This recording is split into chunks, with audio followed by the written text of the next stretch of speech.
આજે મહાવીર જન્મ કલ્યાણક નિમિત્તે આપણે સૌ મહાવીર વિદ્યાલય અને જીતોના ઉપક્રમે ભેગા થયા છીએ. તો કાર્યક્રમની શરૂઆત સૌપ્રથમ સ્વાગત પ્રવચન શ્રી હસમુખભાઈ ગઢેચા, શ્રી મહાવીર વિદ્યાલય હેડ ઓફિસ સેક્રેટરી આપશે. પ્રભુ મહાવીરના ચરણોમાં કોટી કોટી વંદન. શ્રી વાસુ પૂજ્ય સ્વામીને નમઃ. આજે શ્રી મહાવીર વિદ્યાલય તથા જીતોના સંયુક્ત ઉપક્રમે મહાવીર જન્મ કલ્યાણક નિમિત્તે આજે પ્રભુ વીરની વાણીનો સૌને લાભ મળે એવા આશયથી આજના કાર્યક્રમનું આયોજન કરવામાં આવ્યું છે. તેમાં અત્રે પધારેલ જીતોના મેમ્બર્સ, મહાવીર વિદ્યાલયના ભૂતપૂર્વ વિદ્યાર્થીઓ તથા અમદાવાદના શ્રેષ્ઠીઓ, આપ સૌનું હું હાર્દિક સ્વાગત કરું છું. અત્રે આપણા જજ શ્રી કાંતિભાઈ પૂજ સાહેબ પધાર્યા છે, જે આજ વિદ્યાલયના જ ભૂતપૂર્વ વિદ્યાર્થી છે. જીતો તરફથી સંજીવભાઈ છાજડ, જીતો એપેક્સના વાઇસ પ્રેસિડેન્ટ કુશલભાઈ ભણસાલી, આશિષભાઈ, મહાવીરભાઈ ચૌધરી અને એક બહુ જ સરળ સ્વભાવી અને ઉદાર દિલના રાજા એવા શ્રી ભીખાભાઈ દવાવાળા પધાર્યા છે, જેમનો આગળ વિશેષ પરિચય કે વાત આગળ ઉપર મુકેશભાઈ પટેલ કરશે. તે જ રીતે મહાવીર વિદ્યાલયના જે કંઈ અહીંયા શાખા સમિતિના બધા હોદ્દેદારો બધા પધારેલા છે. આપ સૌનું ખૂબ ખૂબ મહાવીર વિદ્યાલયના કેમ્પસમાં પધારવા બદલ, સમય કાઢી અને પ્રભુ વીરની વાણી જાણવા માણવા માટે પધારવા બદલ ખૂબ હાર્દિક સ્વાગત કરું છું. હવે હું વિનંતી કરીશ ડૉક્ટર એચ.ડી. શાહને કે ડૉક્ટર પારસ જે પ્રભુ વીરની વાણી આપણને પીરસવાના છે તેમનો પરિચય કરવા માટે, અને ત્યાર પછી આપણે બહુ સમય નહીં બગાડીએ અને 5 જ મિનિટમાં ડૉક્ટર પારસની સ્પીચ ચાલુ થશે. એ એમની વાત કરશે, પછી આપણને સમય મળશે તો 5-10 મિનિટ ક્વેશ્ચન આન્સર માટે, અને એના પછી એમનું બહુમાન અને આભાર વિધિ જીતોના ચેરમેન સંજીવભાઈ છાજડ કરશે. આપણે ટ્રાય કરીએ છીએ રાઈટ 6 વાગે આ કાર્યક્રમ પૂરો કરવો, અને કાર્યક્રમ બાદ નીચે ચોવિયારની વ્યવસ્થા છે, દરેકને લાભ આપવા વિનંતી. અને આગળના દેરાસરની અંદર 6:30 વાગે આરતી છે, તો બધા આરતી કરી અને પછી આપણે છૂટા પડીશું. Shri doctor H D. Shah, please. Thank you. દીપ પ્રાગટ્ય માટે વિનંતી કરીશ હસમુખભાઈ ગઢેચા, સંજીવભાઈ છાજર, કુશલભાઈ ભણસાલી, ભદ્રેશભાઈ, ભીખા કાકા, મુકેશભાઈ, પારસભાઈ, સૂર્યકાંતભાઈ, શૈલેષભાઈ પધારો, આસિફભાઈ પધારો. गुरु के चरणों में मैं नित्य उठ शीश नवाता हूँ. श्री वल्लभ गुरु के चरणों में मैं नित्य उठ शीश नवाता हूँ. मेरे मन की कली खिल जाती है जब दर्श तुम्हारा पाता हूँ. मेरे मन की कली खिल जाती है जब दर्श तुम्हारा पाता हूँ. श्री वल्लभ गुरु के चरणों में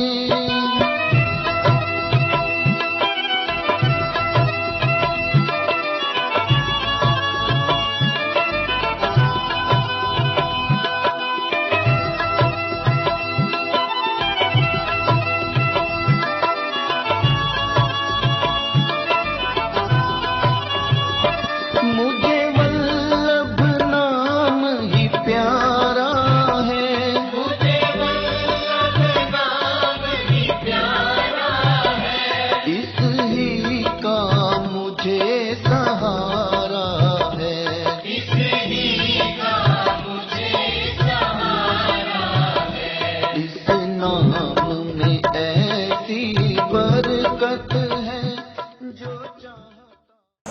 શ્રી મહાવીર જૈન વિદ્યાલય અને જીતોના હોદ્દેદારો, આમંત્રિત મહેમાનો, વિદ્યાર્થી મિત્રો, મહાવીર જૈન વિદ્યાલયનો સ્ટાફ અને સર્વે, આજે આપણે જેમના શાસનમાં આપણે જીવી રહ્યા છીએ તેમનું જન્મ કલ્યાણકના પ્રસંગે એક જ્ઞાન શિબિરમાં આપણે અહીંયા સૌ ભેગા થયા છીએ અને આ જ્ઞાન શિબિરમાં આપણને જ્ઞાન પીરસવા માટે જે આવેલા છે તે ડૉક્ટર પારસભાઈ શાહ. એમનો થોડો પરિચય હું આપીશ આપને, બહુ જ લાંબો પરિચય નહીં આપું, 1 જ મિનિટ લઈશ આપની, પછી આપણે પારસભાઈને સાંભળવા છે. પારસભાઈ એટલે 24 વર્ષના યંગ એલોપેથીના MBBS ડૉક્ટર છે. બધાને થાય કે MBBS થયા હોય, ડૉક્ટર હોય તો એમને મહાવીર સ્વામીના જન્મ કલ્યાણકમાં કેમ આપણે આમંત્રવાના? અને જ્ઞાન શિબિરમાં એમાં પણ એમનું શું કામ હોય? ડૉક્ટરો તો પેશન્ટો જુએ અને કદાચ બહુ દવાઓ આપે.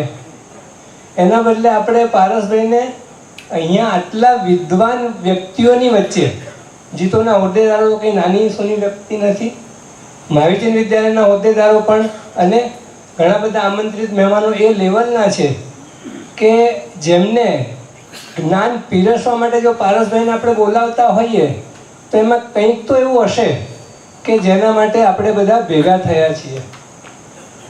આ 24 વર્ષના જે વ્યક્તિ છે એમણે વડોદરાની સયાજી યુનિવર્સિટીમાંથી MBBS કર્યું અને એમને નાનપણથી જ વાંચવાનો શોખ હતો. એ કહે છે કે હું 7મા ધોરણમાં હતો, એટલે કે 12 વર્ષનો હતો, ત્યારથી એમને જૈન ધર્મની કથાઓ અને એ ઉપરાંત બીજું બધું જૈન ધર્મ સિવાયનું જૈનેતર સાહિત્ય પણ ઘણું બધું વાંચવાનું ચાલુ કર્યું. 7મા ધોરણે આપણે સમજીએ કે આપણે એમને લખોટીએ રમતા છોકરાઓ હોય એના બદલે એમણે જ્ઞાનનું ખેડાણ ચાલુ કર્યું. સ્કૂલના અભ્યાસ દરમિયાન પણ એમણે ઘણી બધી નિબંધ સ્પર્ધાઓ, ક્વિઝ સ્પર્ધાઓ અને ઘણી બધી વક્તૃત્વ સ્પર્ધાઓમાં ભાગ લઈ અને ખૂબ ઇનામો મળ્યા. એનો આપણે ના જઈએ. પછી મેડિકલ કોલેજના અભ્યાસ દરમિયાનમાં પણ એમણે ઘણી બધી કોન્ફરન્સોના આયોજનમાં એ બધામાં એમણે મેનેજમેન્ટનો પણ ઘણો અનુભવ મેળવ્યો. આવા MBBS થયેલા ડૉક્ટર ટેકનોલોજીકલી પણ ઘણા ટેકનોસેવી છે. એડિટિંગ કરવું, કોડિંગ કરવું, ઇલસ્ટ્રેટિંગ કરવું, ડિજિટલ માર્કેટિંગ કરવું, આ બધો પણ એમનો ઘણો શોખ છે. હવે તમને થશે કે આ તો બધું ઇતર થયું, પણ જૈન ધર્મનું ક્યાં આવ્યું આમાં? પણ એમણે આજે આટલા વર્ષો થયા, 12 થી 24 વર્ષની અંદર 12 વર્ષની યાત્રામાં આપણા જૈન ધર્મના 500 જેટલા જૂના ગ્રંથોનો ખૂબ ગહન રીતે અભ્યાસ કર્યો છે, એનું ખૂબ ચિંતન કર્યું છે અને ફક્ત એમ કે અભ્યાસ કર્યો નથી પણ એનું ચિંતન કરી અને પોતે એને સાધ્ય કરવા માટે પ્રયત્ન કર્યો છે. એ પોતે સિદ્ધચક્રના પણ મોટા આરાધક છે, નવપદના આરાધક છે અને મેડિટેશનમાં બેસે ત્યારે જૈન ધર્મના તત્વો અને પદાર્થો સુધી પહોંચી જાય છે એવું અમને એમની વાત ઉપરથી લાગે છે. એવું નથી કહેતા, પણ એમની સાથે વાત કરીએ ત્યારે આપણને એવું લાગે કે એના ગહન રહસ્ય સુધી પહોંચે છે. એટલે આ બધી હું મારી વાત કહું એના કરતાં આપણે એમને સાંભળીએ અને મને ચોક્કસ ખાતરી છે કે આપણે દરેક જણ એમની વાતમાંથી કંઈક ને કંઈક નવું મેળવીશું. જય જિનેન્દ્ર. આવો પારસભાઈને આપણે પહેલાં તાળીથી વધાવીએ. આવો પારસભાઈ.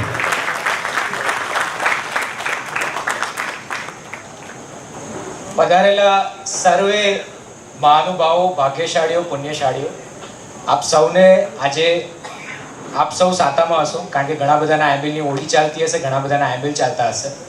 આજે છે જ્ઞાનપદનો દિવસ. ભગવાનનું કલ્યાણક તો ખરું, ભગવાન તો આ 24મીમાં જન્મ્યા, પણ છે ખરેખર જ્ઞાનપદનો દિવસ. અને આપણા ત્યાં એક પ્રથા રહી છે કે જો કોઈ પણ મહારાજ સાહેબ હોય કે કોઈ પણ ભગવાન હોય, એમનો જન્મ કલ્યાણક હોય, જન્મદિવસ હોય, એ દિવસે આપણે ભગવાનના કે મહારાજ સાહેબના ગુણાનો વાત કરતા હોઈએ છીએ. ટોપિક સાંભળીને ઘણા બધાને થયું હશે કે યાર ભગવાને વ્યાપાર કરવાની સલાહ આપી છે. પણ આ પણ ભગવાનના જ ગુણાનુવાદનો એક ટોપિક છે અને ખરેખર આપણે સાંભળવા યોગ્ય છે. ખરેખર આજે એક અલગ આપણું ડાયમેન્શન આપણે ખોલવાનું છે, અલગ પરિમાણ ખોલવાનું છે ને એમાં આપણે પ્રવેશ કરવાનો છે. હું એટલી વિનંતી કરીશ બધાને કે હું એટલો પ્રયત્ન કરીશ કે અથાથી ઇતિ સુધી તમને લોકોને મારી જોડે જોડી રાખું, તમે લોકો પણ મારી જોડે જોડાઈ રહો એ ભાવના રાખું છું અને ખરેખર કંઈક નવું જાણીશું, કંઈક નવું સમજીશું. તો આજનું સેશન આપણે શરૂ કરીએ ને તો ટોપિક છે આપણો કે 7 teachings of Prabhu Mahavir to run an organisation and to rule the business world. આપણે લોકો જૈનો 2600 વર્ષના શાસનનો ભગવાનનો સમય થયો. 2600 વર્ષના શાસનમાં કદાચ એવું કહેવાય કે આપણા જેટલી બિઝનેસ એક્યુમેન જે કોઈ એક્યુમ્યુલેટ કરી હોય તો એવું આપણે કમ્પેર કરી શકીએ એવા છે જ નહીં. જૈનોમાં એટલી બધી બિઝનેસ એક્યુમેન છે. પણ એ કેવી રીતે આવી? સબકોન્શિયસલી કંઈક તો થયું હશે. સબકોન્શિયસલી ભગવાનની શિખામણો કોઈક રીતે તો ઉતરી હશે. તો એને આપણે સમજવાની છે. સૌથી પહેલાં તો આજના સેશનમાં આપણે શું શું જોઈશું તો સૌથી પહેલાં તમને મારે ઇતિહાસમાં લઈ જવા છે કે ક્યાંથી ખરેખર વ્યાપાર વગેરે શરૂ થયું, કેવી રીતે આપણે એમાં અંદર ઉતર્યા અને કેવી રીતે આજના જમાનામાં મોડર્ન વર્લ્ડમાં આપણે લોકો વેપાર કરી રહ્યા છે. ત્યારબાદ હિસ્ટ્રી પતશે એટલે આજના મોડર્ન વર્લ્ડમાં જૈનો કેવી રીતે વેપાર કરે છે, આપણે ક્યાં આજની દુનિયામાં કયા સ્થાન ઉપર છે એનું થોડુંક એનાલિસિસ કરીશું. ભગવાનના 7 શિખામણો જોઈશું ને ત્યારબાદ છેલ્લે એ શિખામણોની રિલેવન્સ આજના ટાઈમમાં શું છે એ આપણે જરાક ધ્યાનથી જોઈશું. તો ઇતિહાસનું એવું છે કે ભગવાને આદિનાથ ભગવાનથી દરેક વસ્તુની શરૂઆત થઈ છે અને એ હું નથી કહેતો. શ્રીમદ ભાગવત સ્કંદ જે વૈદિક પુરાણ કહેવાય, મહાપુરાણ કહેવાય, 18મા પુરાણ, 18 પુરાણનો છેલ્લું પુરાણ, એનો 5મો સ્કંદ કહે છે કે ઋષભદેવજી ભગવાનથી દરેક વસ્તુની શરૂઆત થઈ. ભગવાને 72 કલા પુરુષને શીખવાડી, બાહુબલી અને ભરત મહારાજાને 72 કલાઓ શીખવાડી. એ 72 કલાની પહેલી કલા એટલે આજીવિકા કલા, કેવી રીતે પૈસા કમાવવા, આ ભગવાને શીખવાડ્યું. અર્થશાસ્ત્રની શરૂઆત ભગવાનથી થઈ છે. હિસ્ટ્રીમાં આગળ થોડાક આપણે પાછા આવીએ તો મહાવીર સ્વામીના દરેક શ્રાવકો, આજે કદાચ આપણને મુકેશ અંબાણી કે અદાણીની સંપત્તિ જોઈએ ને તો બહુ લાગે. તમે ક્યારેક મહાવીર સ્વામીના આનંદ શ્રાવક વગેરેની સંપત્તિનું વર્ણન વાંચશો ને તમને થશે કે આ લોકો પાસે કાંઈ નથી. એટલી સંપત્તિના માલિક હતા એ લોકો. શાલીભદ્ર પાસે કેટલી સંપત્તિ હતી. ભગવાનના પણ દરેક શ્રાવકો લગભગ ટ્રેડિંગમાં, વ્યાપારમાં એન્ગેજ રહ્યા છે. ત્યાર પછી આપણે આગળ આવીએ તો વસ્તુપાળ, તેજપાળ, પેથળશા વગેરે મંત્રી હતા. પણ મંત્રી બનતા પહેલાના કાળમાં એ લોકો પણ પોતે બિઝનેસ કર્યો છે અને બિઝનેસથી જ આજના વર્લ્ડમાં તમારે પૈસાવાળા થવું હોય તો નોકરી કરીને કોઈ પૈસાવાળું થવું એવું કોઈને ખબર કરી? કોઈ ના થાય. બિઝનેસ કરવો પડે. આજે રિલાયન્સમાં રિક્રુટમેન્ટ થતું હોય તો એવું હોય કે ભાઈ 100 જ માણસને લેવા છે, 100 જ એન્જિનિયર લેવા છે, પણ ભારત સરકાર એવું જાહેર કરે ખરી કે ભાઈ મારે 100 જ બિલિયોનેર થવા દેવાના? ના કરે ને. બિઝનેસ કરો તો જ એ એક જ જગ્યાએ એવી છે કે જ્યાં કોઈ કોમ્પિટિશન હોવા છતાં પણ તમારે ટોપ મોસ્ટ લેવલમાં પહોંચવા માટે જગ્યા ખાલી રહેશે. હિસ્ટ્રીથી આપણે સહેજ આગળ વધીએ કે આજના કાળમાં જે જૈનો છે ક્યાં છે. કારણ કે આજે તમે જુઓ ને તો આપણે 0.3%ની પોપ્યુલેશનમાં છીએ. સ્ટેટિસ્ટિક્સમાં થોડાક જઈએ તો 0.3%ની પોપ્યુલેશન, 24% ઇન્કમ ટેક્સ આપણે ભરીએ છીએ. આ દેશનો 25% જીડીપી આપણે એકલા ક્રિએટ કરીએ છીએ. આજે દેશની ટોટલ ચેરિટીના 62% ચેરિટી આપણે એકલા આપી રહ્યા છે. વિચારવા જેવી વસ્તુ છે. કારણ કે આજે દેશમાં આશરે 18,000 પાંજરાપોળ છે, 16,000 પાંજરાપોળ છે. એમાંથી આશરે 9,000 પાંજરાપોળ ફક્ત ને ફક્ત જૈનો હેન્ડલ કરે છે. આગળ વધીએ તો ડાયમંડ માર્કેટનું ગ્લોબલ માર્કેટ જે છે એનું 65% આપણે એકલા હેન્ડલ કરીએ છીએ. 20% ટેક્સટાઇલ માર્કેટ, એટલે ફેનોમેનલ છે. તમે 0.3% કોમ્યુનિટી જ્યારે આટલું કરતી હોય તો રિસન્ટ ફોર્બ્સનો એક સર્વે આવ્યો હતો. ફોર્બ્સ એવું કહે છે કે 0.3% થી જો આ કોમ્યુનિટી 3%માં ગઈ ને તો બોસ આખા વર્લ્ડની જીડીપીના 50% એકલું ઇન્ડિયા પ્રોડ્યુસ કરતું હશે. એટલે બહુ મોટી વસ્તુ છે અને આ વસ્તુ માટે આપણે ગર્વ લેવા જેવી વસ્તુ છે. સાયકોલોજીમાં એક બહુ સરસ કન્સેપ્ટ છે, બાસ્કિંગ ઇન ધ રિફ્લેક્ટેડ ગ્લોરી. એટલે બીજા કોઈ પેલું કહે ને આપણે ગાડા નીચે કૂતરું ચાલતું હોય ને એવું કે મારા અંદર ગાડું ચાલે છે. પણ આ વસ્તુમાં ખરેખર ગર્વ લેવા જેવો છે. કારણ કે આપણી હેબિટ્સ, આપણા જીન્સમાં જે આપણને મળી છે, જે આપણી ગળથુથીમાં ઉતરી છે, એના લીધે આજે આ બધી વસ્તુ શક્ય બને છે. તો ભગવાનની કઈ 7 શિખામણ કે જે 7 શિખામણે આપણને આટલા બધા આગળ લઈ ગયા. પહેલી શિખામણ ભગવાન કહે છે કે ભગવાને દરેક શિખામણમાં જેટલી લખી છે ને એ ખરેખર ભગવાને કીધી કરતા કરીને બતાવી છે. તમારી સંસ્થા અહીંયાથી ઘણા બધા જીતોના જે મેમ્બર્સ હશે કે કોઈ પણ હશે પોતાનો ધંધો ચલાવતા હશે, નાનો હશે મોટો હશે પણ ધંધો હશે, એની નીચે 2-5 માણસ કામ કરતા હશે. તો એ માણસોને કેવી રીતે હેન્ડલ કરવા, તમારી સંસ્થાને કેવી રીતે ચલાવવી, ભગવાને દરેક વસ્તુ પોતે જીવીને બતાડી છે, પોતે એક્ઝામ્પલ બનીને બતાડી છે. પહેલું છે ડિલિજન્સ એન્ડ પેશન. ડિલિજન્સનો તમને એકદમ ટિપિકલ ગુજરાતી કહું તો કર્મઠતા, પરિશ્રમ. ભગવાન કહે છે, આપણા તો ખરેખર મારા સાહેબને પણ શ્રમણ કહેવાય, આપણે શ્રમણ પરંપરામાંથી જ આવીએ છીએ. ભગવાનના સાહેબ ભગવાનના ટાઈમે જે પ્રારબ્ધવાદી લોકો થઈ ગયા હતા અને ત્યારબાદ જે પરિશ્રમનો ભગવાનનો જે કન્સેપ્ટ છે, કારણ કે તમે જે ભગવાને જેટલું મહાવીર સ્વામીએ જેટલું તમારી આત્માને મહત્વ આપ્યું છે એટલું કદાચ બીજા કોઈ દર્શનનો અનાદર કરવા નથી માંગતો, પણ બીજા કોઈ દર્શને તમને એટલું મહત્વ નથી આપ્યું જેટલું ભગવાન આપ્યું છે. પેશન, તમારો જુસ્સો કેટલો છે, કોઈ પણ વસ્તુ કરવા માટેની તમારી ધગસ કેટલી છે, તમે કેટલી એ વસ્તુ કરવા માંગો છો. અને કેવું છે ખબર છે, યથા રાજા તથા પ્રજા.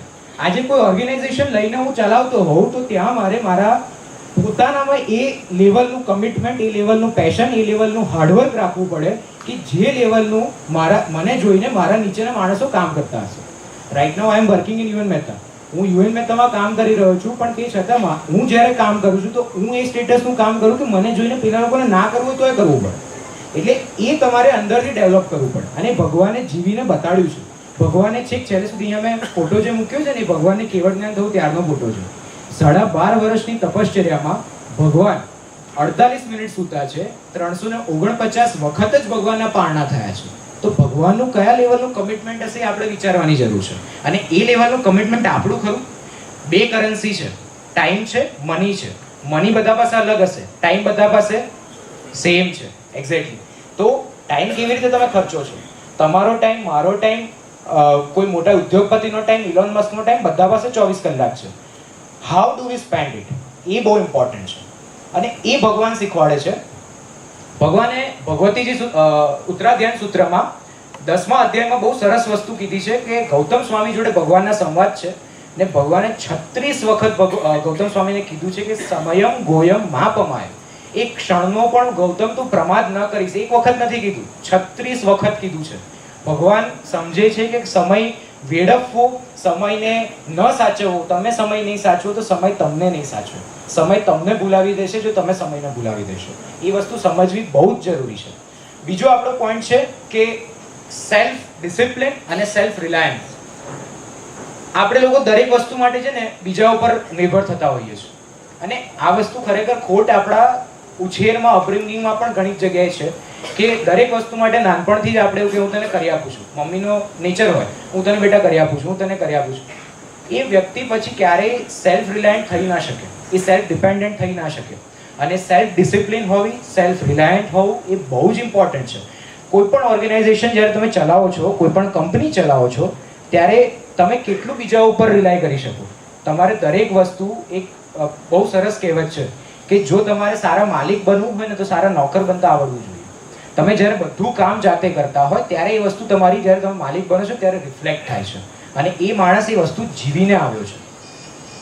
ભગવાન સેલ્ફ ડિસિપ્લિન માટે, અને ભગવાનનું સેલ્ફ ડિસિપ્લિન કમ્પેર કરી શકાય એવું નથી યાર, ઇમ્પેરિયલ લેવલનું છે ભગવાનનું. અહીંયા મેં અત્યારે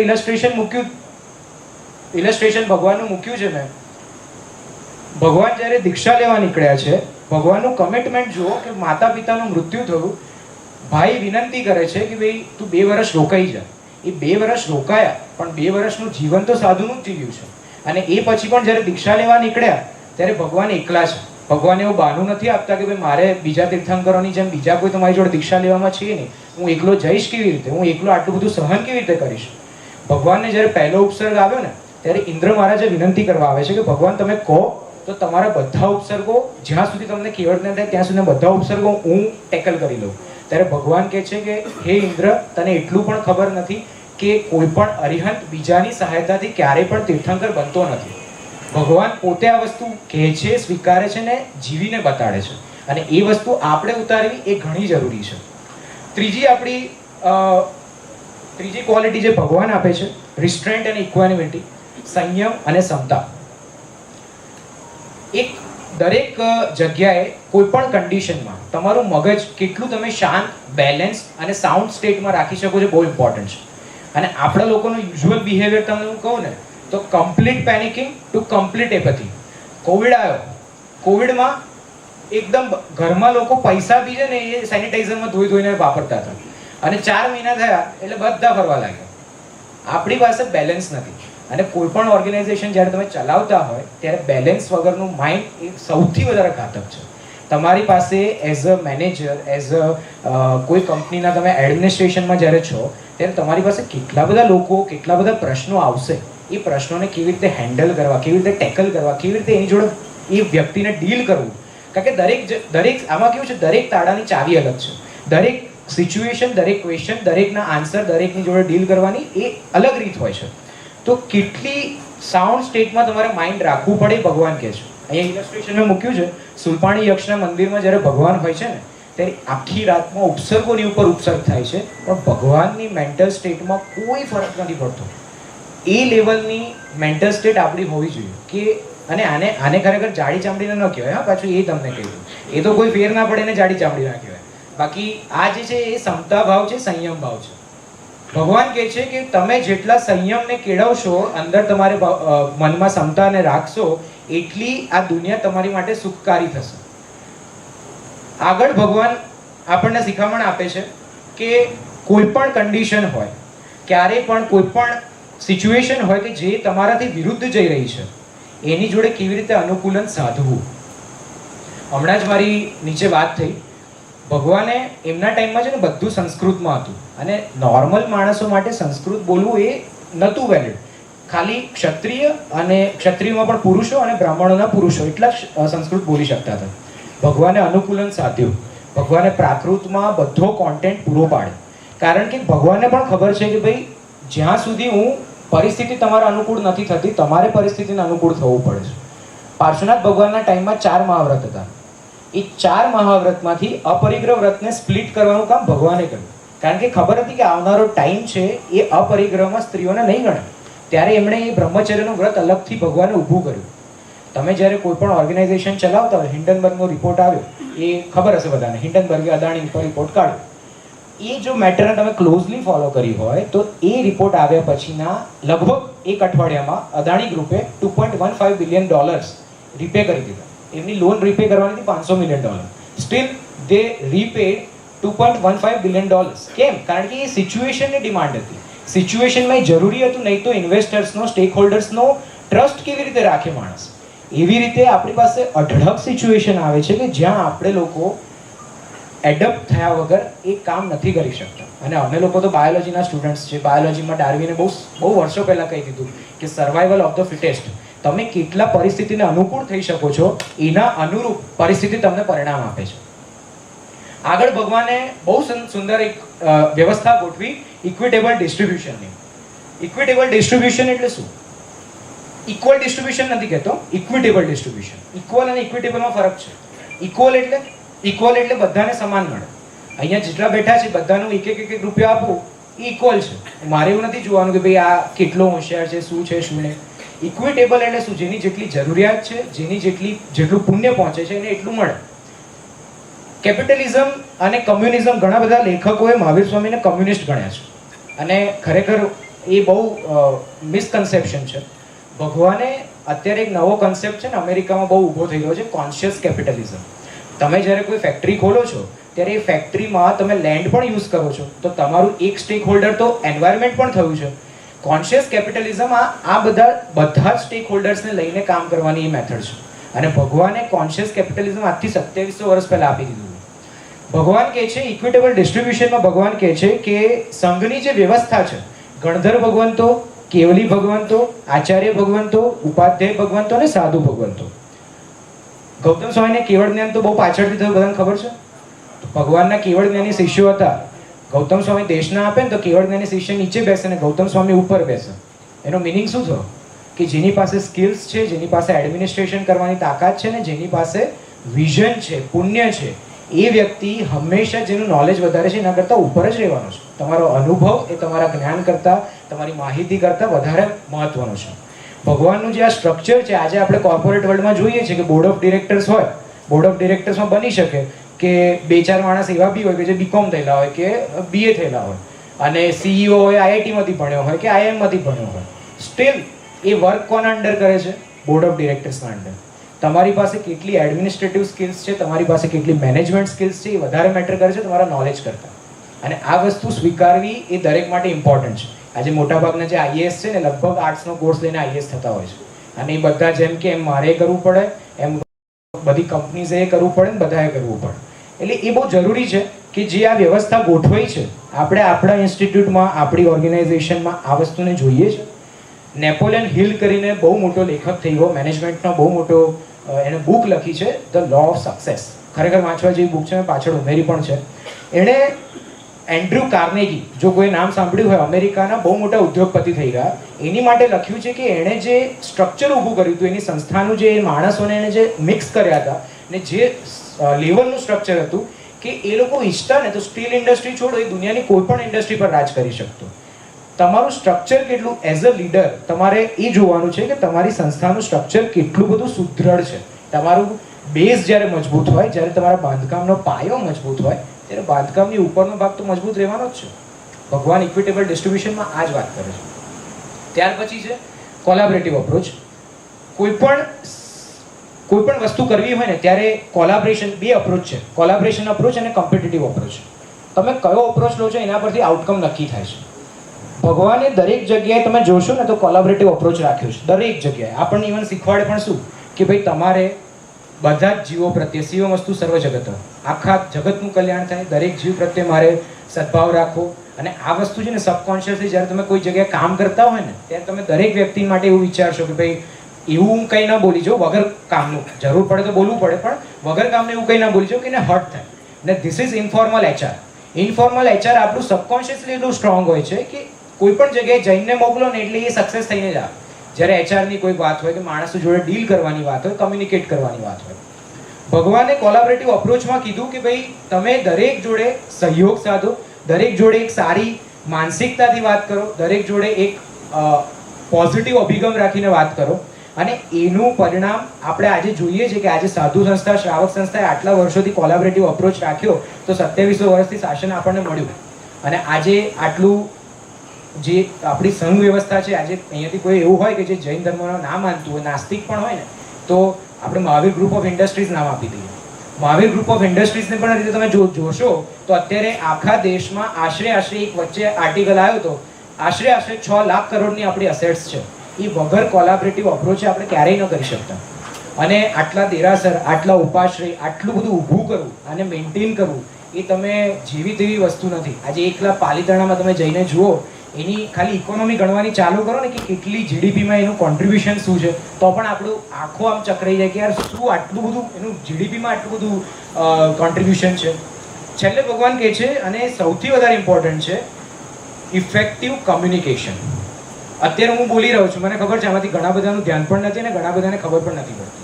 તો એ વસ્તુને મારે કેચ કરી અને કેવી રીતે મારે ફરી કહેવી. ગુરુવંદન કરવા જાઓ ત્યારે મારા સાહેબને કેટલી વાર પૂછો સાતામાં છે, જાઓ એટલે પૂછો સાહેબ સાતામાં, ઈચકાર આવે એટલે પૂછો સાહેબ સાતા છે જી, અને જ્યારે છેલ્લે નીકળો ત્યારે સાહેબને પૂછો સાહેબ સાતામાં. 3 વખત પૂછો ને ત્યારે માણસને ના જોવું હોય ને તો એ જુએ તમારી સામે. ભગવાને દરેક જગ્યાએ ભગવતીજી સૂત્રમાં 36,000 ક્વેશ્ચન આન્સર છે ગૌતમ સ્વામીના અને ભગવાનના. એ બંનેના જ છે ને, બીજું તો કોઈ હતું નહીં. સ્ટીલ ભગવાને દરેક ક્વેશ્ચનની શરૂઆત કરી છે, હે ગોયમ, હે ગૌતમ સાંભળ, ગૌતમ સાંભળ, ગૌતમ સાંભળ. એટલે ભગવાન કહે છે ને the biggest myth about communication is it has happened. આપણને શું થાય, કમ્યુનિકેટ થઈ ગયું, પણ ખરેખર થયું નથી હોતું. એટલે ફોલોઅપ કરતા રહેવું પડે. અને એક બહુ સરસ વાક્ય છે કે seek to understand before being understood. તમે જો એવું ઈચ્છતા હોય કે કોઈ મને સમજે, એ પહેલાં તમે લોકોને સમજવાનું ચાલુ કરો, ને ત્યારે ઇફેક્ટિવ કમ્યુનિકેશન તમારું સક્સેસ જાય છે. આગળ વાત કરીએ કે આજના સમયમાં આનો જે એક ઇમ્પેક્ટ કે આનું ભગવાને જે કીધા એ બધા જે આપણી પાસેના જેટલા પણ તત્વો છે, સબકોન્શિયસલી કેવી રીતે ઇફેક્ટ કરે છે, મેં જેટલા એનાલિસ્ટ કર્યા છે એ કેવી રીતે ઇફેક્ટ કરે છે. મેડિકલ સાયન્સ કહે છે કે 71 યર્સની એવરેજ જૈનોની લાઈફ એક્સપેક્ટન્સી છે. આપણી એવરેજ આયુષ્ય જે આપણું કહેવાય 71 વર્ષનું છે. અને NFHS હમણાં જે નેશનલ ફેમિલી હેલ્થ સર્વે જે ભારત સરકાર કન્ડક્ટ કરતું હોય છે એના પ્રમાણે જૈનોની લાઈફ એક્સપેક્ટન્સી સૌથી વધારે અને રોગોનું પ્રમાણ સૌથી ઓછું છે. એની પાછળ ભગવાને આપેલા તમને સિદ્ધાંતો, આપણને તો આ બધું ખબર એટલી નથી પડતી કારણ કે આપણે કલેક્ટિવલી જોતા જ નથી. જ્યારે તમે કલેક્ટિવલી જોવાનું ચાલુ કરો ત્યારે ખબર પડે કે ભગવાનના સિદ્ધાંતો, ભગવાનની ટેવો, ભગવાનની આજ્ઞા આપણને કેટલી બધી ઉગી નીકળે છે. અને આજના સમયમાં તમે જુઓ ને તો કોઈ પણ જગ્યાએ મેનેજમેન્ટમાં અત્યારે વર્લ્ડમાં ટોપ મોસ્ટ કહેવાય એવા જીમ કોલિન્સ, પીટર ડ્રકર જે ફાધર ઓફ મેનેજમેન્ટ થિંકિંગ કહેવાય, એમની તમે જ્યારે પુસ્તકો વાંચો ને ત્યારે તમને એવું થાય કે હું મારા કોઈ આગમશાસ્ત્રના ગ્રંથો વાંચી રહ્યો છું. એટલું બધું સિમિલર આવે છે, પણ એ વસ્તુ આપણે એક્સપ્લોર નથી કરી અને એ એક્સપ્લોર કરવાનું આપણે છે. કારણ કે તમે જ્યારે કોઈ પણ ઓર્ગેનાઇઝેશન ચલાવતા હોય, કોઈ પણ સંસ્થા ચલાવતા હોય ત્યારે you seek for the knowledge. Knowledge શું કરે છે? તમે જ્યારે હાર્ડવર્ક કરો છો એનાથી નોલેજ આવે છે, નોલેજ તમે મેળવો છો એનાથી ક્રિટિકલ થિંકિંગ ડેવલપ થાય છે.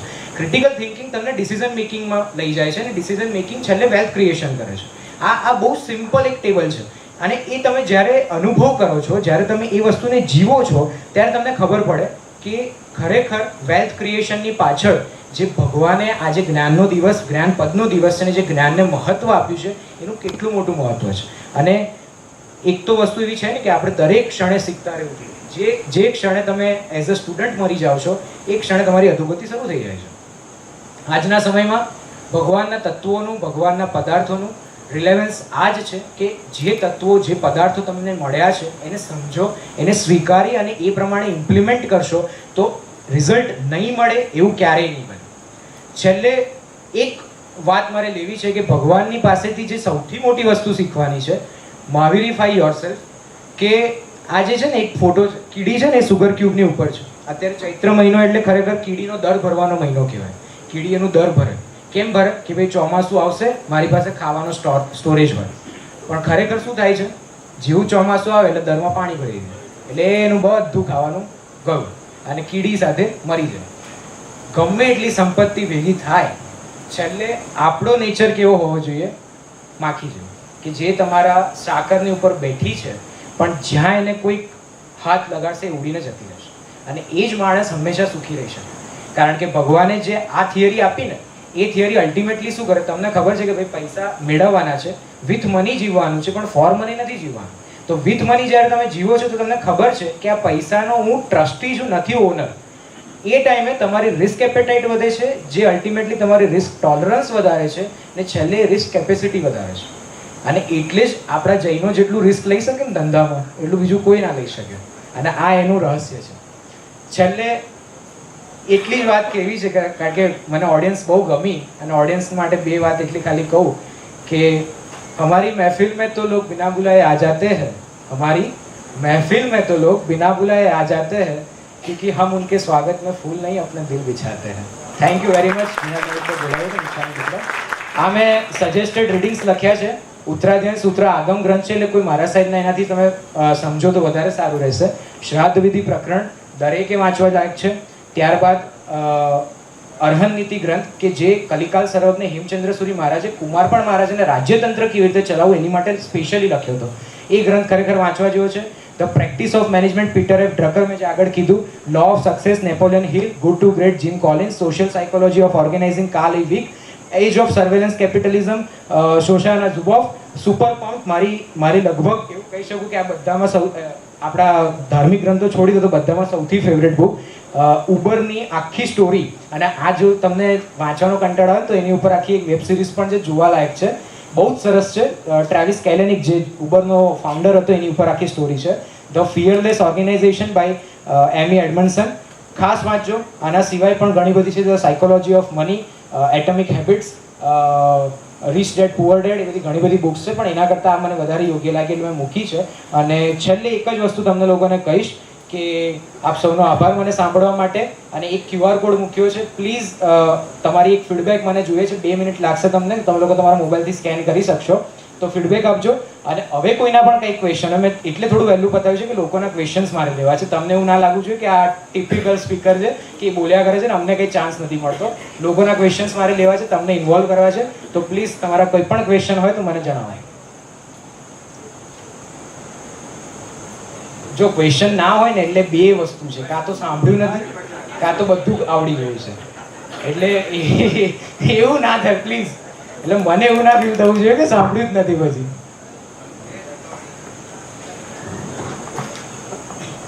ક્વેશ્ચન કોઈ પણ હશે આઈ ટ્રાય. એવું ના વિચારશો કે આના રિલેટેડ જ પૂછવાના છે, બહારનો પણ હશે તારે. જય જિનેન્દ્ર પારસભાઈ, ઇટ વોઝ વેરી બહુ સરસ હતું આપને સાંભળવું. આપ થોડો મેડિટેશન ને ધ્યાન સબ્જેક્ટ ટચ નહીં કર્યો, તો એના ને આજના જે સબ્જેક્ટ્સ છે the relevance of and the rule of business, એના માટે બિકોઝ વિપાસના વધી રહ્યો છે, ઘણા બધા ધ્યાન પદ્ધતિ. હવે આમાં એવું છે ને કે હું પહેલા આપણે નાનું બેબી હોય ને એને પહેલા આપણે ચડ્ડી પહેરાવીએ, પછી હું એને ધોતી પહેરાવું ને. એટલે આ અત્યારે ચડ્ડી પહેરવાનો ટાઈમ હતો, પણ આપણે ટચ કરીને એમને બહુ સરસ વસ્તુ કીધી છે, spirituality. See, spirituality is my USP. સ્પિરિચ્યુઆલિટીમાં મારા હમણાં પણ 2 લેક્ચર થયા છે, પણ વસ્તુ એવી છે કે સ્પિરિચ્યુઆલિટી એ ખરેખર અનુભવવાનો સબ્જેક્ટ છે. વિપાસનાની એમને વાત કરી, બહુ ઓછા લોકોને ખબર હશે કે ખરેખર બૌદ્ધ ગ્રંથોમાં વિપાસના શબ્દ જ નથી. વિપાસનાનો શબ્દ તમને મળશે આચાર્યંગમાં. લોક વિપસ્થી અધોભાગમ જાણે, ઉર્ધમ ભાગમ જાણે, તિર્યંગ ભાગમ જાણે. ભગવાન કહે છે આ લોકમાં જે પણ વ્યક્તિ વિપાસના કરે છે આ લોકનો અધોભાગ, ઉર્ધ્વ ભાગ અને તિર્યંગ ભાગ જાણી શકે છે. વિપાસના, અને જો તમને લોજિકલી પણ હું સમજાવું તો બૌદ્ધ દર્શનમાં ક્યાંય પણ ત્રિદંડ નથી. આપણે મન વચન કાયા કહીએ ને, એ લોકોમાં મન વચન કાયા નથી. એ લોકોમાં એક જ દંડ છે, મન. એના સિવાયના વચન અને કાયા નથી. અને વિપાસના એ ત્રણ દંડનું ધ્યાન છે. આપણામાં ઘણા બધા ધ્યાન પદ્ધતિઓ છે, એની માટે અલગથી આખું એક સેશન કરીશું એવું હશે તો.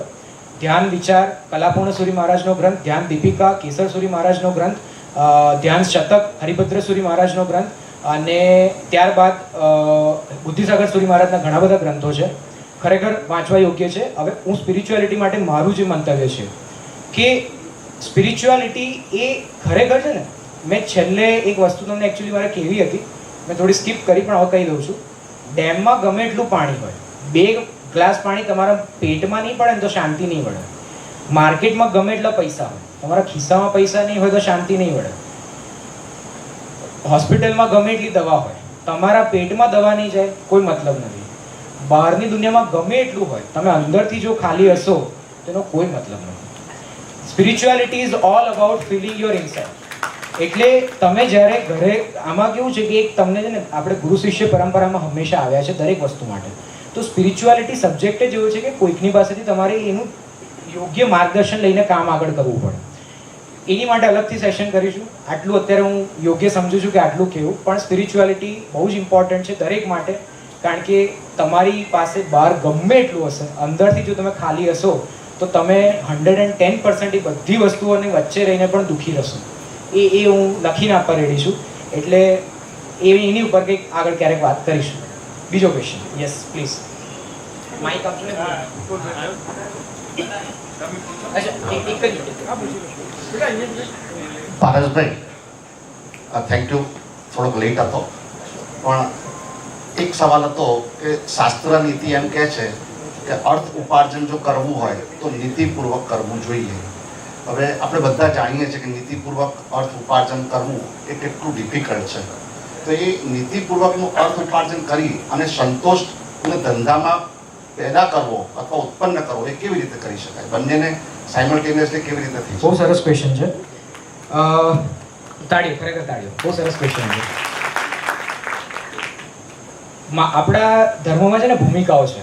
સમ્યક સમકીતિની ભૂમિકા એટલે શું કે જે ભગવાનને માને છે, અરિહંતને દેવ માને છે, મહારાજ સાહેબ એટલે પંચમહાવ્રતધારીને ગુરુ માને છે, અને જૈન ધર્મને પોતાનો ધર્મ માને છે, એ સમકીતિની ભૂમિકા. બીજી ભૂમિકા છે માર્ગાનુસારીની ભૂમિકા. માર્ગાનુસારીના 35 ગુણો બધાને કદાચ ખબર હશે. એમાં એક ગુણ છે નીતિપૂર્વક ધનનું ઉપાર્જન કરવું. તમને એક વસ્તુ ખબર છે કે પહેલાના ટાઈમમાં જે હું તમને એક બહુ નાનું ઉદાહરણ આપીશ, બધાને ખબર છે વાર્તા. શાલીભદ્રને એટલે એમના આગલા ભાવમાં સંગમને જ્યારે દૂધપાક મળ્યો ને એ દૂધપાકનું એનું દાન કર્યું તો એને એ શાલીભદ્ર બન્યો. આપણે તો આટલા બધી વખત મહારાજ સાહેબને ઘોરે આપણે કેમ નથી બનતા, કે આપણને કેમ કઈ એવું પુણ્ય મળતું નથી? શાસ્ત્રકારો એનું બહુ ડિટેલમાં વર્ણન મૂકે છે કે ત્યાં ચિત્તની અને વિત્તની બંનેની શુદ્ધતા છે. ચિત્ત મનની શુદ્ધતા સંગમ જ્યારે વોરાવે છે, અને જે પૈસાનું એ દૂધભાગ બન્યો છે, કારણ કે એની મમ્મી બાજુમાંથી માગીને લાવી હતી અને ગરીબોના ઘર હતા, એ લોકો મહેનતથી ઉપાર્જન કરેલા પૈસાનું એ દૂધભાગ બન્યો હતો.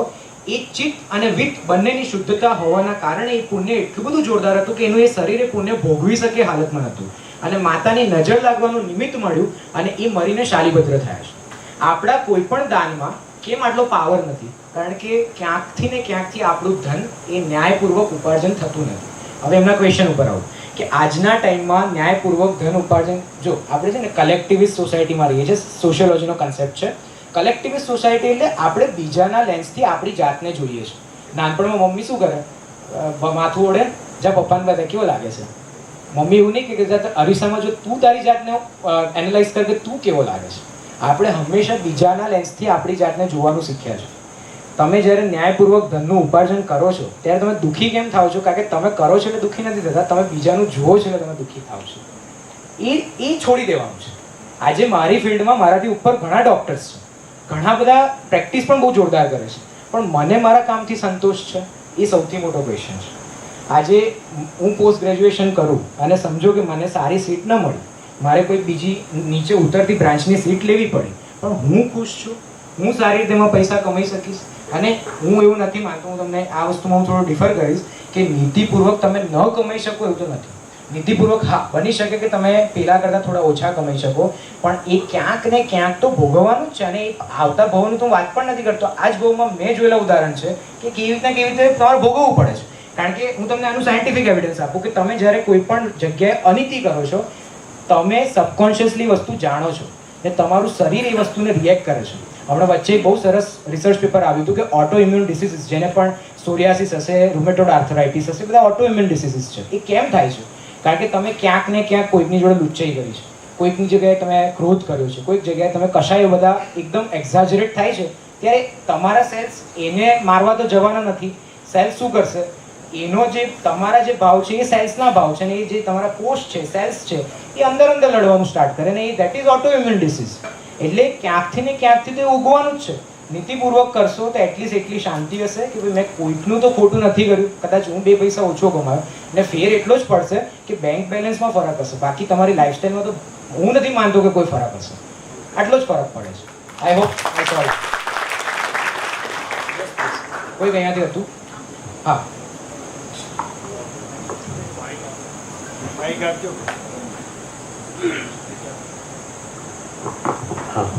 Thank you Pareshbhai. Thank you. અચ્છા, હવે આપણે તમે જે વિપશ્યના વચ્ચે વાત કરી આપણે કે વિપશ્યનામાં ઘણા બધા કેન્દ્રો ઇન્ડિયા એબ્રોડ છે, બધા પ્રેક્ટિકલી લોકો એનું કામ કરી રહ્યા છે. તો એવી રીતે આપણા જૈન શાસ્ત્રમાં, જૈન ગ્રંથમાં કે પ્રેક્ટિકલી એવું કંઈ મેડિટેશન કે ધ્યાન ખરું કે જે આપણે એ ટાઈપનું કંઈક આપણા શાસ્ત્રમાંથી આપણે કરી શકીએ? છે આપણામાં ધ્યાન વિચાર. તમે ગ્રંથ ખોલો, કલાપૂર્ણ સૂરી મહારાજે લખ્યો છે, અને અહીંયા બધા જ માનશે કે કલાપૂર્ણ સૂરી મહારાજ જેટલું અધ્યાત્મના ક્ષેત્રમાં હાલના ટાઈમમાં કોઈ આગળ હતું નહીં. આપણી પાસે કલા, પરમ કલા, ધ્યાન, પરમ ધ્યાન વગેરે વગેરે ઘણા ધ્યાન છે, ઘણા ધ્યાન. વસ્તુ એટલી જ છે કે પ્રેક્ટિકલી આપણે ક્યારે વાંચ્યા નથી ને કર્યા નથી. ફરક ત્યાં છે. ટૂંક સમયમાં એ બધું શરૂ થશે, ચિંતા ના કરો. Coming soon, under construction. Thank you.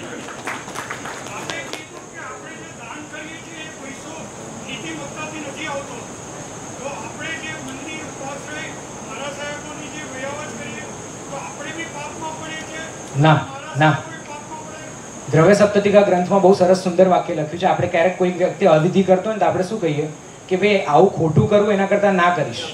ખોટી વાત છે. એ ખોટી રીતે કરે છે, એને તમે સાચી સમજ સારી રીતે આપો, પણ એને રોકશો નહીં. કેમ? કારણ કે તમે એકવાર રોકશો ને જો કદાચ એ અટકી ગયો ને તો એનું પાપ તમારા માથે લાગશે. અનિતિથી આવે છે હું એવું નથી કહેતો, આવી શક્યા હોય. તમે તમારા પૈસા કમાયા, બની શકે આપણને પણ ખબર ના હોય ને કે કઈ રીતે પૈસા આવ્યા છે. કોઈક રીતે બની શકે કે અનિતિના હોઈ શકે. આજે હું કોઈક હોસ્પિટલમાં કામ કરું છું, હું જસ્ટ એક્ઝામ્પલ આપું છું, એવું કોઈ કરતું નથી, પણ હું તમને વાત કરું છું. હું કામ કરું છું અને હોસ્પિટલમાં સમજો કે એક માણસ એડમિટ થયો, એની કિડની વેચાઈ ગઈ, અને કિડની વેચાઈને જે રૂપિયા આવ્યા તેમાંથી મારો પગાર થયો. મેં તો મહેનતથી કમાયો છું, પણ એ ક્યાંકથી તો રૂપિયા અનિતિ થયા નહીં. તમે એટલું દૂર જોવાના પણ નથી. તમે અનાજ ખાઓ છો, ભગવાને ખેતીની ના પાડી, જીવ ઇન્સાન લીધે અનાજ ખાવાનું બંધ કર્યું નથી કર્યું ને? એમાં તો હિંસા તો છે જ. તમારા નિમિત્તે કોઈકની તો હિંસા થઈ રહી છે. એટલે ઘણી વખત પ્રેક્ટિકલ થવું પડે, વ્યવહારિક થવું પડે. આપણા ધર્મમાં વ્યવહાર માર્ગ અને નિશ્ચય માર્ગ, આનો આ જ બેલેન્સ છે. આ જ બેલેન્સ આપણે કરવાનું છે કે તમે જ્યારે કંઈક વ્યાવચ કરો છો, ધાર્મિક કોઈ ક્રિયા કરો છો, એ વખતે આ બધી વસ્તુ વિચારવી. તમે થિયેટરમાં જઈને 500 રૂપિયા મૂકશો અને એના કરતાં દેરાસરમાં 5 રૂપિયા મૂકશો તો ઓબ્વિયસલી આ વસ્તુ સારી છે. પૈસા તો દરેકનો સેમ જ સોર્સ છે, સીધી વસ્તુ છે.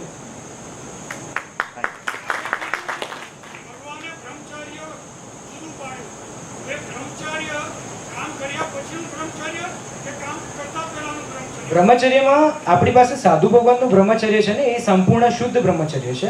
શ્રાવકો માટે આપણે અણુવ્રત છે. અણુવ્રત એટલે શું? કે જે અણુ સમાન છે, નાના છે. તમે તમારા મારા સાહેબમાં ફરક શું છે? તમે બ્રહ્મચર્ય વ્રત લીધું હોય તોની વાત છે. તમારા મારા સાહેબમાં ફરક શું? મારા સાહેબ એક પણ સ્ત્રીને નહીં ભોગવે, તમે એકને ભોગવશો. તમે એક સિવાયની બધી સ્ત્રી છોડી, એમણે બધી છોડી દીધી. આટલું જ ફરક છે. એટલે પણ એટલું પણ તો ઇમ્પોર્ટન્ટ છે, તમે જેટલું કરી શકો. અત્યારે હું એવું કહું કે ભાઈ મારાથી એકાશનું નથી થતું, બિયાશનું થાય છે, પણ પછી હું એવું કહું મારાથી એકાશનું નથી થતું, કંઈ જ ના કરું, એના કરતાં તો બિયાશનું કરવું બેટર છે. પ્લીઝ.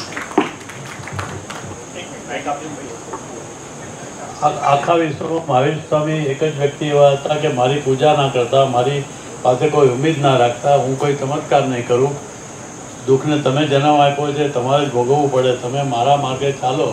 તો આપણા બધાના માણસ ઉપર એમની કઈ જાતની લોજિક, એમનું શું હતું એકચ્યુઅલી? રેફરન્સ આપજો ને જરાક, તમે બોલ્યા એનો ક્યાંકથી તમે લીધું હશે ને રેફરન્સ? આગમમાંથી. કયા આગમમાંથી? એ નંબર નથી ખબર. એવું ના ચાલે. મને રેફરન્સ સાથે, એવિડન્સ સાથે વાત કરો મારી જોડે. કારણ કે મને ધ્યાનમાં નથી કે આવું ભગવાને કીધું કે મારી પૂજા ના કરશો, આ ના કરશો. ભગવાનની પૂજા કરવી એ પણ ભગવાનની આજ્ઞાનો જ એક પ્રકાર છે. એટલે હા, ઓબ્વિયસલી. Yes please. તમે બહુ સરસ વાતો કરી આજે, સાંભળવા યોગ્ય અને જીવનમાં અમલમાં મૂકવા યોગ્ય છે ઘણી બધી વસ્તુઓ. મને એક વસ્તુનો સતત એક વિચાર આવે છે કે આપણે વ્યવહારુ થવાની વાત કરીએ છીએ તો આપણા સાધુ ભગવંતો શા માટે ગાડી, વાહન વ્યવહાર, ટ્રેન, પ્લેન અને એનો ઉપયોગ નથી કરતા? અને એ નથી કરતા એના કરતાં બી મને વધારે ચિંતા એ વાતની છે કે આ રોડ અકસ્માતમાં કેટલા બધા સાધુ ભગવંતોના જીવ દર વર્ષે જાય છે. તો આના માટે તમારી પાસે કોઈ એવું સમાધાન છે ખરું? અથવા જૈન કોમ્યુનિટી પાસે બાય એન્ડ લાર્જ કોઈ સમાધાન ખરું આનું? હું એક સામે ક્વેશ્ચન પૂછીશ કે મારા સાહેબના અકસ્માત થાય છે, એ નિવારવા તમે શું કર્યું? અકસ્માત થાય છે એ નિવારવા આપના શું પગલાં? તમને સવાલ પૂછ્યો, હું તમને સામે એક સવાલ પૂછી રહ્યો છું કે આપના શું પગલાં? સી, આપણે ઓપિનિયનેટેડ વર્લ્ડમાં જીવીએ છીએ. નહીં એટલે આપણે, હું તમને જવાબ આપીશ, તમારા સવાલનો જવાબ આપીશ. ખાલી એક જ વસ્તુ પૂછું છું કે જૈન કોમ્યુનિટી સિવાય બીજા કયા ધર્મમાં આનો નિષેધ છે વાહન વ્યવહારનો? હું તમને બહુ સરસ વસ્તુ કહું. વચ્ચે એક આઈએએસ ને મળવાનું થયું હતું, ઉત્તર પ્રદેશના આઈએએસ હતા. એમણે મને કીધું, તમને ખબર છે જૈન કોમ્યુનિટી આટલી બધી સુખી કેમ છે? એમને હિન્દીમાં મને પૂછ્યું. એટલે મેં કીધું કે આને ટિપિકલ હું આન્સર આપીશ તો મેં તું મારું એવું કહેશે કે ભાઈ આ તો બધા ચવાયેલો જવાબ છે. એટલે મેં તો મને ખ્યાલ નથી, તમે જણાવજો જરા. મને કહે છે તમારા સાધુઓ એટલું બધું દુઃખ ભોગવે છે કે તમારા ભાગનું દુઃખ પણ એ લોકો ભોગવી લે છે, અને સામા પક્ષે અમારા સાધુઓ છે ને એટલી બધી લક્ઝરી ભોગવે છે કે એમના ભાગનું દુઃખ અમારા ભાગે આવે છે.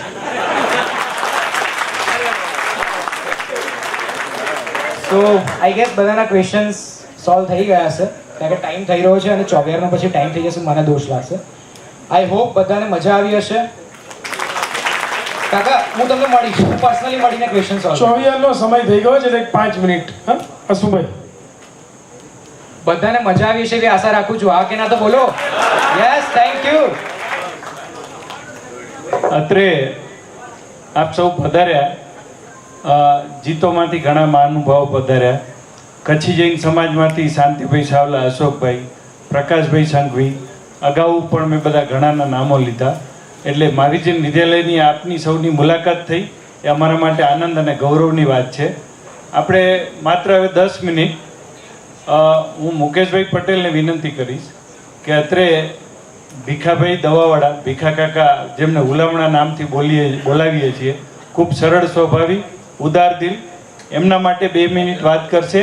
અને આજે મહાવીર જૈન વિદ્યાલયને તક મળી છે કે ભીખાભાઈને અહીંયા આપણે બહુમાન કરી શકીએ, એટલે 1 મિનિટ મુકેશભાઈને હું વિનંતી કરીશ. આજે અહીંયા બધા દવાવાળા જ છે. આમને બી ઘણી દવા વેચી. અમારા હસમુખભાઈ ડૉક્ટર HD શાહે શરૂઆત બી દવાથી કરી. અને આજે ભીખા કાકા, આપ એમના દર્શન કરશો. એમનું નામ પણ ભીખાભાઈ દવાવાળાથી પ્રખ્યાત છે. અમારી એક બીજી સંસ્થા સાથે હું સંકળાયેલો છું, એનું નામ તપોવન સંસ્કાર પીઠ છે. અમે તપોવન સંસ્કાર પીઠમાં બોયઝ માટે રેસિડન્સ સ્કૂલ ચલાવીએ છીએ અને 400 સ્ટુડન્ટને અમે ત્યાં જ રાખી અને ત્યાં જ ભણાવીએ છીએ 12 ધોરણ સુધી. પણ અમારા ગુરુ મહારાજ ચંદ્રશેખર મહારાજ સાહેબનું એક સ્વપ્ન હતું કે આટલી જ મહેનત જો બહેનો ઉપર કરવામાં આવે અને કન્યાશાળા જો ખોલો તો એ છોકરીઓ બે ઘરને તારશે. વર્ષોથી આ વિચાર અમારે ચાલતો હતો. અને એક વખત અમે બધા ભેગા થઈ ગયા. ભેગા તો એવી જગ્યાએ થયા, કોઈ ગુજરી ગયું તો એના સ્મશાનમાં. અને કાકાએ અમને પૂછ્યું ને વાત કરીને શું ચાલે છે. અમે કીધું બધું બરાબર ચાલે કાકા, મળજો કે. મેં કહ્યું હમણાં પર્યુષણ છે ને પછી મળશું. બીજે દિવસે સવારે અમારી પર ફોન આવ્યો કે મારે કામ છે તમારું. ચાલુ દિવસ છે, આવો ચા પીવા. અમારા લલિતભાઈ ધામી ત્યાં ચા પીવા માટે ગયા. કાકાએ કીધું કે આ કન્યાશાળાનો જે તમારો વિચાર છે એ બાબતમાં શું તમે કેટલા આગળ વધે? કે આગળ તો ખૂબ વધુ છે, પણ એવો કોઈ ડોનર નથી મળતો. કે શું જરૂર છે? એટલે આપણે ગુજરાતીમાં ને કુકડીનું મોં કેટલે, કુકડીનું મોં ઢેપ લે. આમાં અમારી 11 કરોડની સ્કીમ હતી ને આમાં લલિતભાઈ એમ બોલ્યા કે 21 કરોડ જોઈએ. તો કે મારા લખો કે. બાજુમાં એના દીકરા બેઠા હતા. એ કે પપ્પા 21 કરોડ તમે, હું બેઠો છું. એટલે લલિતભાઈ વળી આગળ બોલ્યા કે 11 કરોડની ભૂમિદાતાની સ્કીમ છે. તો કે મારા લખો કે. ત્યાં 33 કરોડની જગ્યા અમારી એક વાત ચાલતી હતી, એ અમે ડીલ કરી. કોઈ પણ કારણસર એ અમારું કેન્સલ થયું ડીલ. અને એનાથી મોટી એક જગ્યા 50 કરોડની હતી. કાકા કે લઈ લો, હું બેઠો છું. વન સિંગલ ચેક 50 કરોડ રૂપિયા એમને આપી અને અમારી ડીલ ફાઇનલ કરાવી. અમે આવો ડોનર જોયો તો નથી પણ સાંભળ્યો પણ નથી કે જે અમારી સાથે ડે ટુ ડેના કામમાં જમીન લેવાથી એના ડોક્યુમેન્ટ કરવાથી લઈ બધામાં અમારી સાથે. અત્યારે અમારે આર્કિટેક્ટની પ્રોસિજર ચાલે, એ અમારી સાથે ને સાથે ડોનર હોય એવું ભાગ્યે જ બને છે. આટલા સરળ ડોનર અમારી સાથે હોય અને અમે ઈચ્છીએ કે હજી ઘણા બધા એમના હાથે કામ થઈ રહ્યા છે. હમણાં જ એક પરિમલમાં 2 કરોડ રૂપિયા, એટલે આમ એ તો ચાલુ ને ચાલુ. કલીકુંડમાં પણ એક ઉપાશ્રય, મને જેટલું યાદ આવે એટલું બોલું. પણ એટલું બધું સખાવત ચાલે છે, એટલા બધા સરળતાથી, કોઈ જાતની ફોર્માલિટી કર્યા વગર સરળ. તમારે જરૂર છે, આ કામ બહુ સારું લાગે છે, લઈ જાજો છે. આટલું બધું. હમણાં અમારે કેન્સર હોસ્પિટલમાં કોઈને રેકમેન્ડ કર્યો હતો, ત્યાં જોયું કાકાનું મોટું ડોનેશન કેન્સર સોસાયટીમાં, ગુજરાત કેન્સર સોસાયટી, ઉસ્માનપુરા સંઘમાં એમનો ઉપાસ. એટલા બધા ડોનેશનો છે, એની એક હારમાળા થાય. આપણે એ વાત નથી, આપણે તો એમની અનુમોદના કરી શકીએ, એ જ કાફી છે. આજે આપણા સૌની વચ્ચે ઉપસ્થિત છે. બહુ આનંદની વાત છે કે મહાવીજન વિદ્યાલયમાં આજે અમે લાવવાના હતા ઘણીવાર, પણ આ પ્રસંગને નિમિત્તે કાકા આવ્યા છે. અમારી સંસ્થા અને જીતો બંને તરફથી એમનું બહુમાન કરવાના ભાવ છે. કેમ અમે ચૂકીએ? આવા મહાનુભાવ અમારે ત્યાં આવ્યા. હું ભીખા કાકાની વિનંતી કરું, પધારો. એક વખત ઊભા થઈને કાકાનું આપણે તાળીઓથી ગળાકીએ. હા, તાળીઓથી સન્માન કરીએ. આજે અમારા સરસ દાતા આપણા આંગણે પધાર્યા છે. 1-2 શબ્દ કાકા આપણને કહેશે. આ સંસ્થામાં આવ્યા છે, 2 જ શબ્દ. તમામ આમંત્રિત મહેમાનો, જેમ મુકેશભાઈએ જે વાત કરી એ વાતને અમે કંઈ લાયક નથી. આ ઉપર લાયક આપેલું છે એ અમે વાપરીએ છીએ. અમારી કોઈ તાકાત નથી, હેસિયત નથી. ભગવાને જે આપ્યું છે સંપત્તિ, એ સંપત્તિનો સદુપયોગ થાય એવી અમારા પરિવારની ભાવના છે. અને એના અનુલક્ષે અમને તપોવન જેવું બળ મળી ગયું. અમારે કન્યા વિદ્યાલય બનાવવાની ગણતરી હતી, તો તપોવન જેવું બળ મળી ગયું. તો પ્રોફેશનલ મેનેજમેન્ટ થાય એ અમારી ભાવના હતી. એટલે એ ભાવના અમારી પૂર્ણ થવા અમે પ્રયત્ન કરેલો છે. અને એ અંગે અમે વિચારણા કરીને આગળ વધવા પ્રયત્ન કરીએ છીએ. અત્યારે ઘણા બધાનો સાથ સહકાર સારો છે. એટલે કન્યાશાળા પ્રગતિ થાય તો બાળકો માટે ઘણો પ્રોત્સાહિત છે. અત્યારના કલુષિત વાતાવરણમાં બાળકોને ઘણી ઘણી તકલીફ પડે છે, મા બાપને બી તકલીફ પડે. એ જોતા બાળકો શિક્ષણ લે તો નિર્ભરતાથી પોતે પોતાના પગ ઉપર ઊભા રહી શકે એવી અમારી ભાવના છે. હું કાકાના બહુમાન માટે પ્રકાશભાઈ, કાંતિભાઈ પૂજ, સંજયભાઈ છાજેર, અમારા સૂર્યકાંતભાઈ, કમિટીના પંકજભાઈ, गुरु के चरणों में